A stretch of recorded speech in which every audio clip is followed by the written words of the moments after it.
don't always get our way, but we get to participate. And so the main way that happens in our system is through the legislature. And that's why the legislature is Article 1. It's the first article of the Constitution, because the legislature is the most important branch of government. We have three branches of government, but we do not have three co-equal branches of government. The legislative branch is designed to be the superior branch. The judicial branch was intended to be the least important of the three. Well, we've got that all screwed up today. And we are more often than not being ruled by the judicial branch or being ruled by unelected bureaucrats and regulators. And the place where self-government is supposed to take place, the legislative branch, doesn't seem to be interested in solving problems anymore.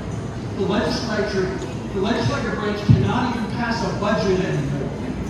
So we end up with these giant omnibus bills at the end of the year that there's all kinds of crap thrown into, and they have to vote for it, otherwise the government shuts down.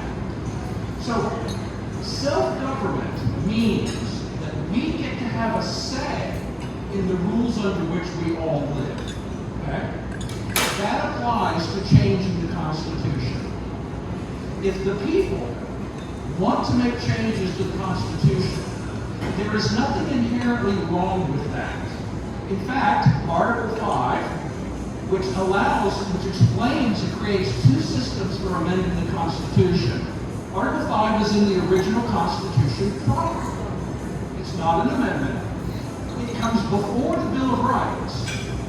So all the big names you love, Jefferson, Madison, and all, they wrote this, they designed this, and thank God they did.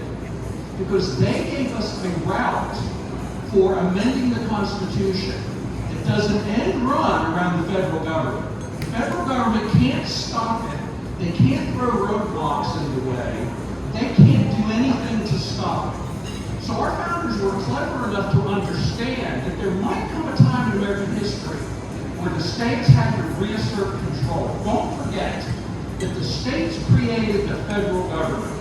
My favorite part of Ronald Reagan's first inaugural address is when he says that don't forget, the states created the federal government and not the other way around. But most people today operate under the assumption that the federal government somehow created the states. The states created the federal government. The states delegated a specific small number of duties to the federal government, and they reserved the rest for themselves and for the people. The 9th and 10th Amendments say. Unfortunately, from the 1930s to the 1960s, the states made a disastrous mistake. Over the course from the 1930s to the 1960s, the states put the federal government in charge of almost everything. The states surrendered their 9th and 10th Amendment powers to the federal government. The federal government did not seize those powers.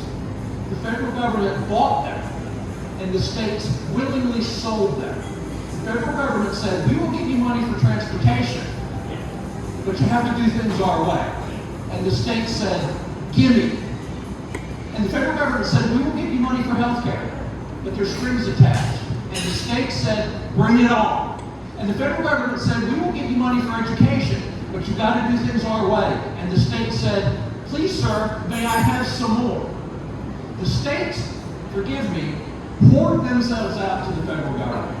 They sold themselves to the federal government. And it was a disastrous mistake. We have big, big problems. The course we are on is a course to disaster. Do not labor under the idea somehow that the great danger to amending the Constitution is that things might be worse. We are on, I'm dead serious, we are on the worst possible course. The status quo is the worst possible scenario. We have a looming entitlements crisis that in 10 or 12 years, Social Security benefits will be slashed by at least 25% automatically. And the two presidential candidates swear they're not going to touch entitlements. We have budget deficits, annual deficits right now that are bigger than entire national debt was 12 years ago. Interest on the debt is close to becoming the single largest expense in the federal government. And we are giving foreign adversaries control over our country. When China does not have to fire a shot. All China has to say is we're not going to buy U.S. treasuries anymore. And we are screwed. Republican clubs tend to be full of middle-aged and older people. That's okay. I'm in that group too. Your children and grandchildren are so screwed. They are going to be forced to pay into these programs, and they are not going to get anything out. Their taxes are going to go through the roof. There should be a youth revolt going on right now, but they're too busy on TikTok and they don't know what's going on. The states created this problem, and only the states can solve this problem. Now, I'm going to be really blunt and pointed here, and I hope I don't hurt anybody's feelings, but I think a lot of us, including people in this room, I think a lot of our political activity is driven by a fantasy. But we haven't really gamed it out, we haven't given it a name. Somewhere in the back of our minds, there's a fantasy. And the fantasy is that one of these days, if we work hard enough, if we hang enough door hangers, if we make enough phone calls, if we stuff enough envelopes, one of these days, there's going to be this magic election. There's going to be a magic election. And the Republicans are going to win 69 seats in the Senate. We're going to have a 50-seat majority in the House. We're going to have a Republican president who's reform-minded. And they're all going to want to surrender their own power. It's never gonna happen. What evidence have you seen, even if it happened, what evidence have you seen that Republicans want to fix things?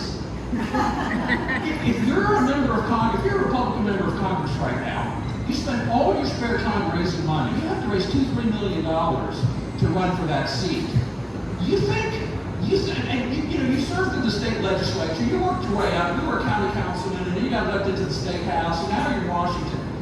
You think you're going to spend your first 2 years there delegating all of your power back to the states? It's not. What evidence have you seen that the Republicans are willing to do this? They're not. So you're never going to get the magic election. It's never going to happen. Politics is not going to fix this. The federal government will not reform itself. They've had opportunities, and they won't do it. But thank God, the founders gave us an end run. And that is an Article 5 convention of the states. Now, the way this works, and I'm going to game this out for you. The way this works is that when 2/3 of the states call for a convention, that there's a convention. Now, what do we call 2/3 in politics? We call that a supermajority. So first of all, a supermajority, not majority, a supermajority of states have to call for it. That's self-government. Okay? But nothing can change, nothing can pass unless 3/4 of the states agree to it. What do you call that? A mega majority? So for anything to change, 75% of the states, 38 of the states have to be on board. If 13 states don't like the way things are going and walk out, it's over. If a rule's proposed and 13 states vote against the rule, it's over. So the concern I always hear from people is a runaway convention. Now we're all conservatives, right? The basic conservative impulse is don't change anything. Things are the way they are for a reason. I don't like change. I want things to stay the way they are.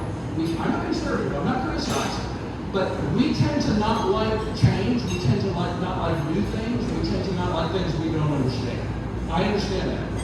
But the conservative fear of a convention of the states is a mistake.